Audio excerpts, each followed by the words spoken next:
This is Plato, the man who is at the foundation of the establishing of Western principles. Now, if you read anything about, I'm sorry? No, I'm laughing. I'm sorry. Plato is not the only one. Now, Hippocrates, the father of medicine, okay? He's the one that started it all. Essentially, there was another Galen and a couple others. However, Hippocrates disagreed with Plato. He said, no. The womb is not angry. It just dries up. And there's no moisture in it. So what it needs to do is it needs to make its way up towards the lungs, up and towards the throat. And if the uterus can find the moisture that it needs, it goes back to its place down below where it's ready to fulfill its mission to become a baby factory. However, the uterus might get stuck near the lungs for, any who knows, whatever reason. And the poor woman who had a stuck uterus would suffer convulsions like epilepsy.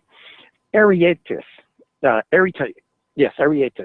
man who is second only to Hippocrates, he said, this is a great quote, "In the middle of the flanks of women lies the womb, closely resembling an animal, for it is moved of itself hither and thither, and in a word, it is altogether erratic." These are some of the brightest minds in ancient Greece. Arietis said there was a solution, however. If a woman would find a sex partner as quickly as possible, then she could keep her uterus under control. So these are men who were contributing to the philosophy of mankind, and you then have Homer, Herodotus, and other Greeks who wrote about women, and they have this concept of what a woman is and how her body functions. Now, there are some people that say, oh, well, they didn't know what the woman's uterus was like, her internal organs, or the structure.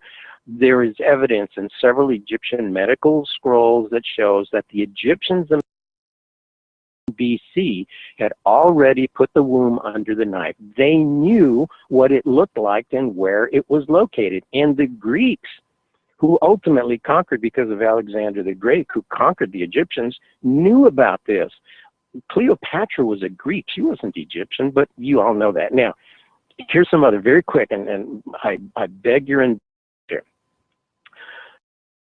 There was a gentleman, his name was Gustave Le Bon. Gustave Le Bon, in 1879, was a French anthropologist, one of the most notable anthropologists in Europe. Here's what he said, again, let me quote. "There are a large number of women whose brains are closer in size to those of gorillas than to the most developed male brains." Wow. Test it for a degree is worth discussion. All psychologists who have studied the intelligence of women recognize today, 1879, that they represent the most inferior forms of human evolution, and they are closer to children and savages than to adult civilized man. They excel in fickleness, inconsistency, absence of thought and logic, and incapacity to reason. Without doubt, there exist some distinguished women, very superior to the average man, but they are as exceptional as the birth of any monstrosity as, for example, a gorilla with 2 heads. Consequently, his conclusion, we may neglect them entirely. There's another philosopher. Again, pardon me. This is the foundation that I'm trying to say. If you are building your research and your beliefs on the goddess, the divine feminine, or women in general, and you're quoting these men, you're using their work. This is what's behind their perception of women. Friedrich Wilhelm Nietzsche, 1888. Now, this is just a hair over 100 years ago. Friedrich Wilhelm Nietzsche. When a woman becomes a scholar, there is usually something wrong with her sexual organs. Women of the future, good house, I'm telling you, I do some excellent research, I promise you. Thomas Alva Edison, was quoted in Good Housekeeping magazine in October 1912, just over 100 years ago, 1912. Thomas Alva Edison, quote, direct thought is not an attribute of femininity. In this woman is now centuries behind man. Woman is centuries behind man. Now, this is the clincher, and I'll stop here on the quotes. 1979, 79, less than 30 years ago. I'm sorry, just over 30, less than 40 years ago. Biologically and temperamentally, women were made to be concerned first and foremost with child care, husband care, and home care. You know who said that? Dr. Benjamin Spock, 1979. Womankind has been so, I think it speaks for itself. And this is the point that I want to make. For all the goddess speakers and researchers that are out there, please keep in mind that the legends that you are quoting, the tales, the rituals, the ceremonies attributed to women and the goddesses, the divine feminine, were written invariably by men who have had this perspective, and they still have it less than 100 years ago. I'm going to argue that even in this day, a woman's value, her currency is in life, is how sexy she is, or how fertile she is, and how attractive she is. That's her value in this day and age.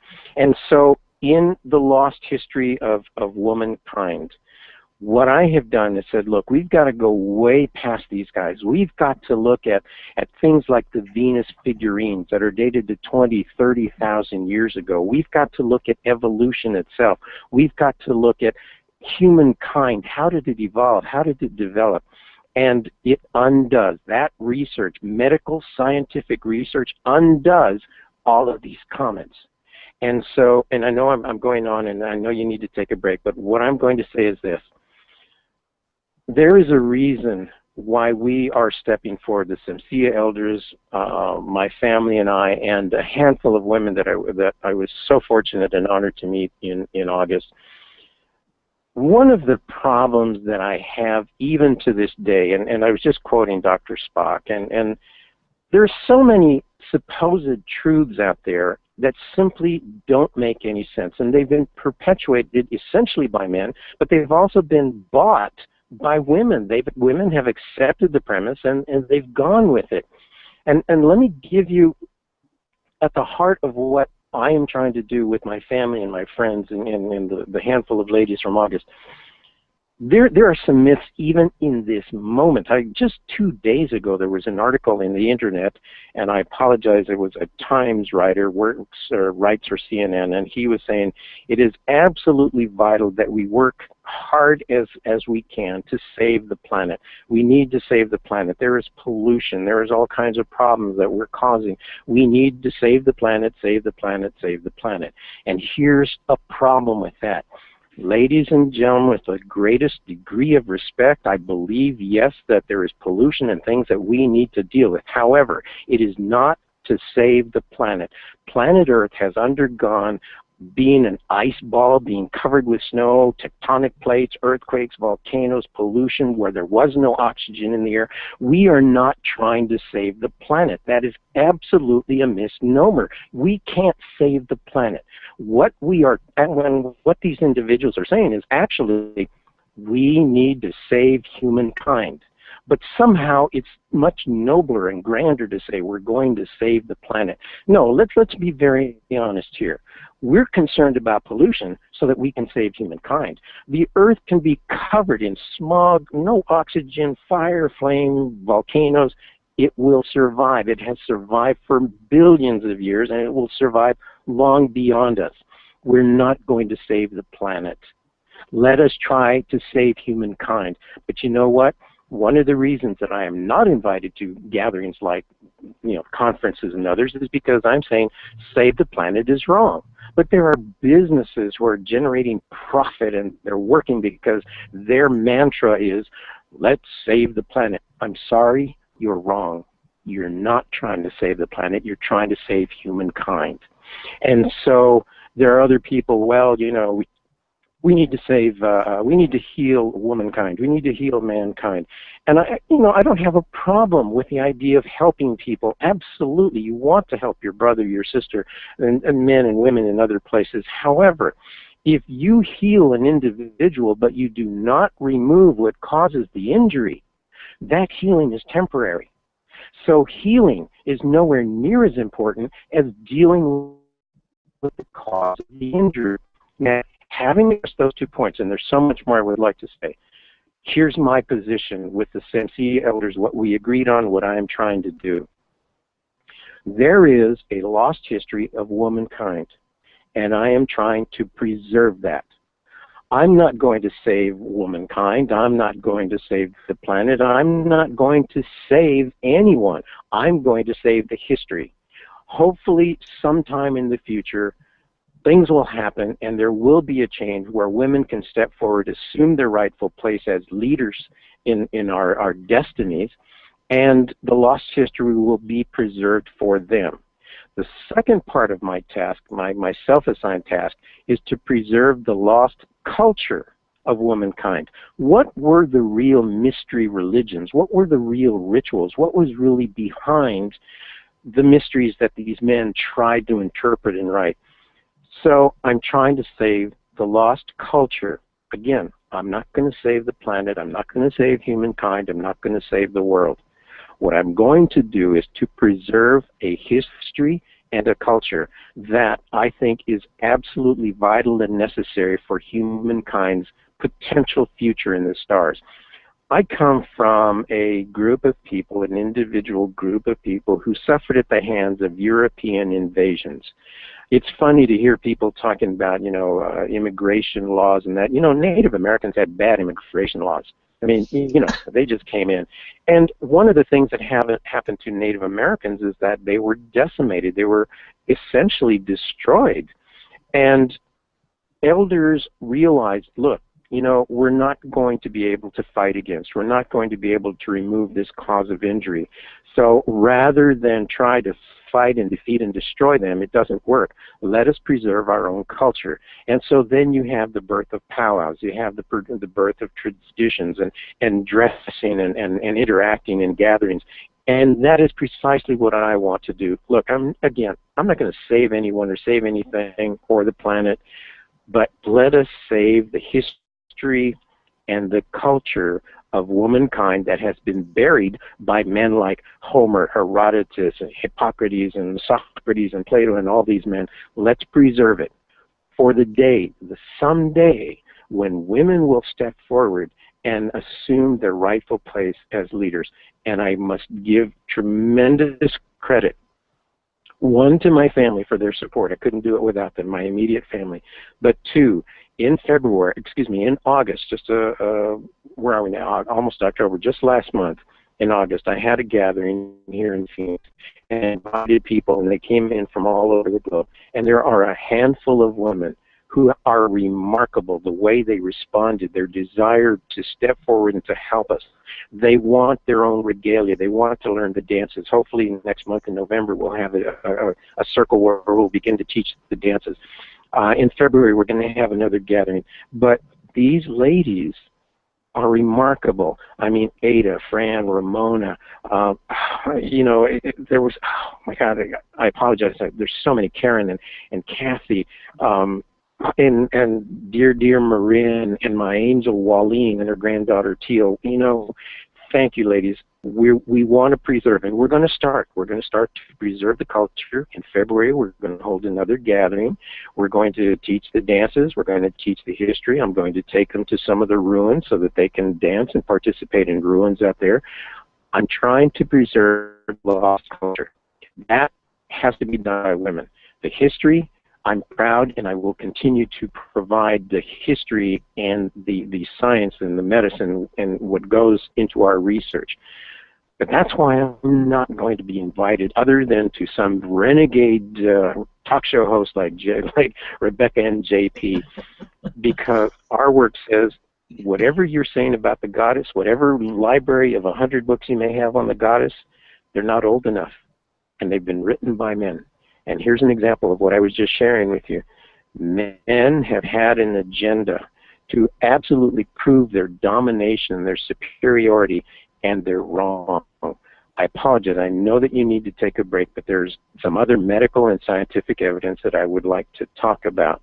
Sure, but ultimately, that's my purpose, and that's what I myself assigned path, to preserve the lost history. I can do that with the elders and preserve the lost culture, but I need some women to step forward and start learning the traditions and the dances and come and let's form these circles. So my apologies again. I'm sure I've ranted on, and you need to take a break. Well, we're not actually going to take a break, but if you need to step away, you just need to let me know, and I'll certainly keep chatting. I'm sorry, I've lost everybody. First of all, I was listening, and some of this information you had shared before when you were on my show in previous times. But I have to tell you, as I was sitting here and just listening and listening and listening, I went through this whole gamut of this is a little emotional roller coaster ride, listening to the information that you were sharing, from,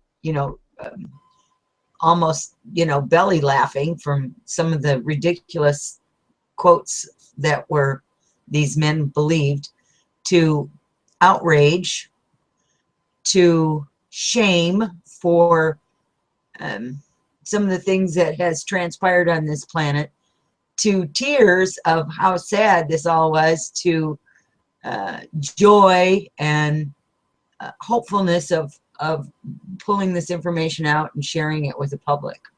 So this was quite a roller coaster ride for the last 40 minutes for me. So I wanted to share that with you because it was obviously,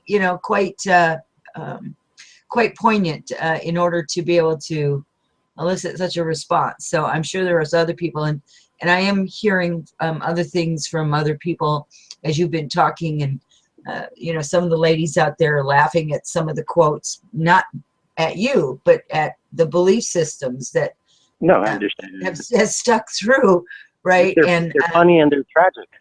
Yeah, exactly. So I have to say, is regardless of how controversial you are, you're still one of my favorites. So just so you know. Thank you. Yeah. And I want to tell everyone I read your book. Right? Yeah, that's right.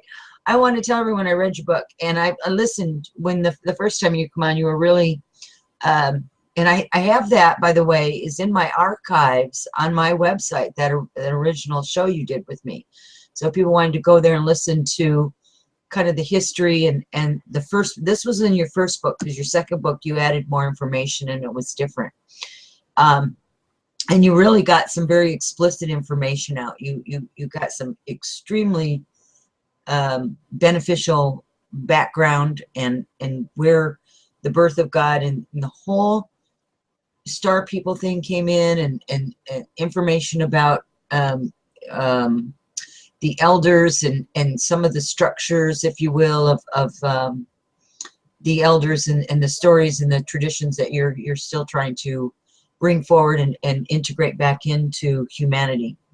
And I first of all, I applaud you, and I'm glad to be among the few, and I know JP is as well, among the few to have you on the show, controversial or not. I think this is information that people need to know, is how our current social structure, how it got to be the way that it is, and where did the influences come from. And you succinctly put that out there in these writings, in these quotes, in your own studies. And again, I would not ever have had the patience to do what you've done. And so, my hat's off to you for the extended amount of research that you've done in order to bring a more true and accurate story as far as the, I guess the way that this that we're structured here in our modern time, and why it is the way that it is, and where did it, part of it start from. So, and in your first book, you really get into that as to where that whole beginning started from, and it's just kind of stayed, stayed in this space. And so thank you for that, for sharing. And I know you have, you're just such a wealth of information that you could talk for days. I swear, never say the same thing twice. First of all, I would love for you to not only continue with some of the other thought processes, but also as to share some of the newer information that you revealed in August in your gathering. And I think about this and I think, gosh, I would just love to go to the one in February. I really would. I'd love to come out there and be in that energy. And so, if everything lines up, I would love to have you here. I would love to be there. So hopefully that can happen. So if everything lines up, that would be fantastic.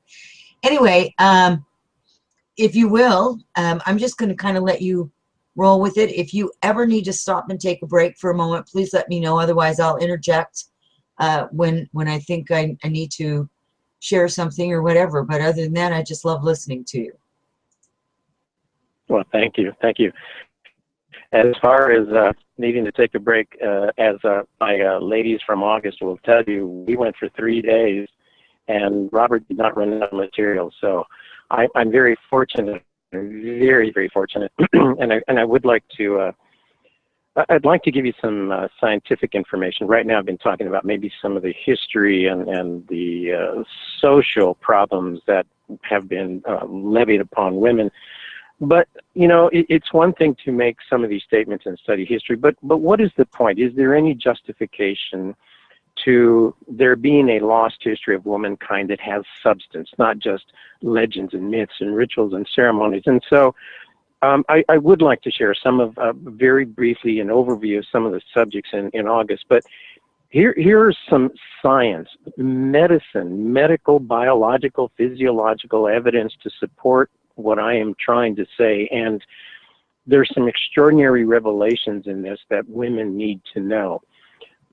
For all the inferiority that men have tried to impose on women and say, you're the guilty party, it's because of you.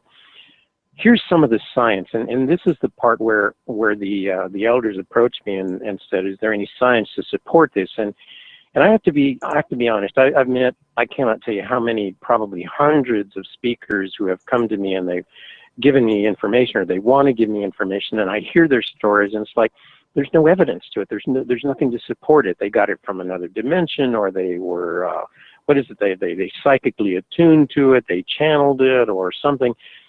But where's the science? And here's some of the science behind the work that we offer both in our first book and in our second book on Freemasonry. Let's talk about humankind, actual humankind, men and women.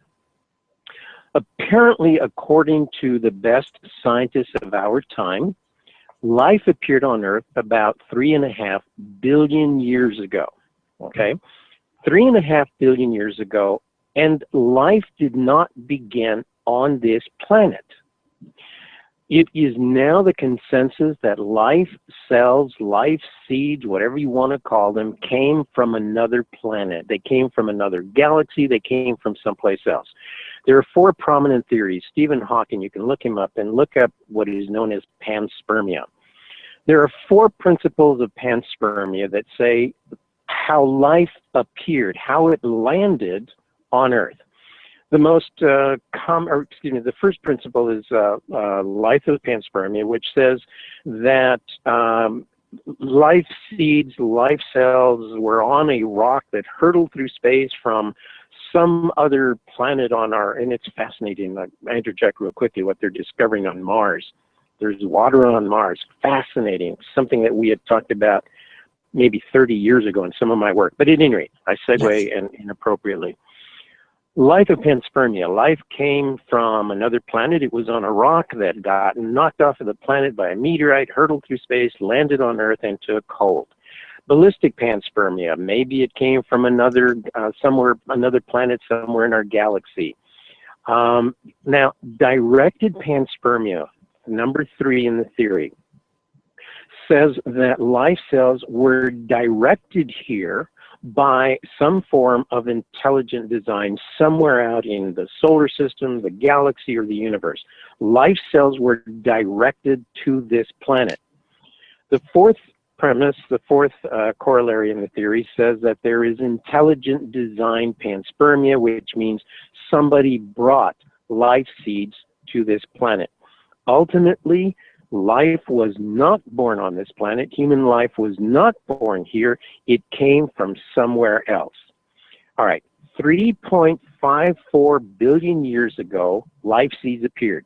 Okay, so all of a sudden, 3.5 billion years ago, there's life seeds.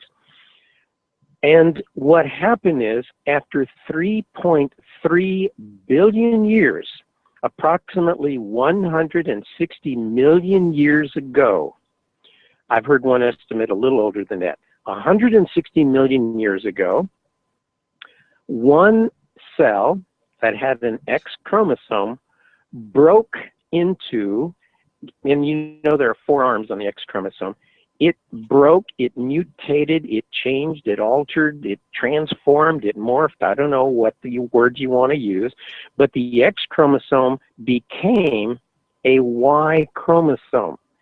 What does that mean? The X chromosome, which is the identifying chromosome for being a female, came first. It existed for 3.3 billion years before the Y chromosome appeared. Listen carefully. For 3.3 billion years, all the life cells on this planet were X chromosome based. Then a Y chromosome appeared. Now, I know you've heard the holy book, the little black book of God, that says that man came from woman. Well, whoever wrote it was wrong. 160 million years ago, the Y chromosome appears. But now look at what has happened. You can look on my website. I quote different sources, and it says the Y chromosome has been deteriorating since it first appeared. In other words, it's not stable. It's falling apart. And at the present rate of deterioration, the Y chromosome will disappear in 5 million years. It's going to be gone. So here's the question. Males appeared almost 3.5 billion years after females, the X chromosome appeared. In 5 million years, they're going to be gone. Now, does that mean that men are going to disappear? No. What it means is, if there are any human males in 5 million years, 6 million years from now, they're all going to be X chromosome based. So now doctors are in a real quandary. People in the medical field are wondering, here's the question: what constitutes a male? Is it the Y chromosome, or is it his plumbing?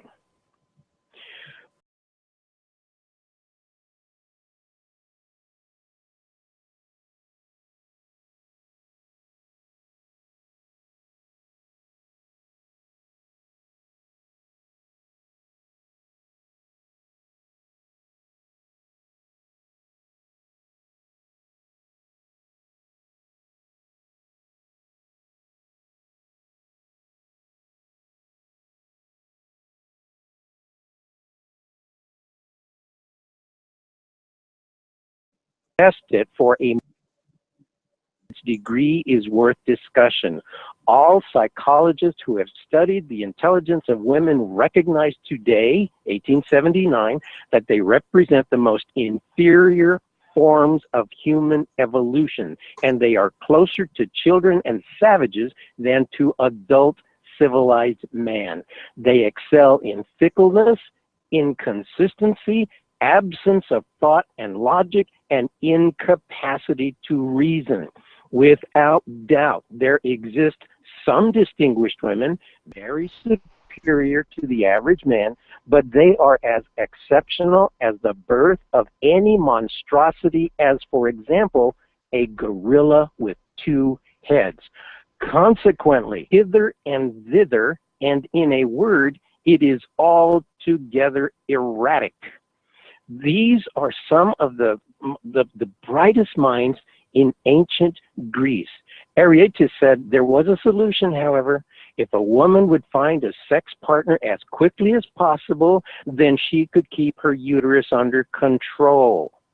So these are men who were contributing to the philosophy of mankind, and you then have Homer, Herodotus, and other Greeks who wrote about women, and they have this concept of what a woman is and how her body functions.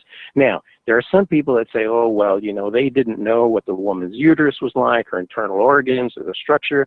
There is evidence in several Egyptian medical scrolls that shows that the Egyptians BC had already put the womb under the knife. They knew what it looked like and where it was located. And the Greeks, who ultimately conquered because of Alexander the Great, who conquered the Egyptians, knew about this.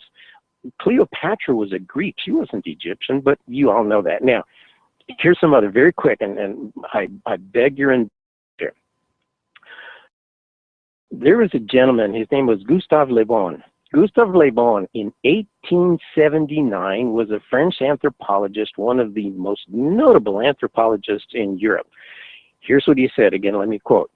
There are a large number of women whose brains are closer in size to those of gorillas than to the most developed male brains. Wow.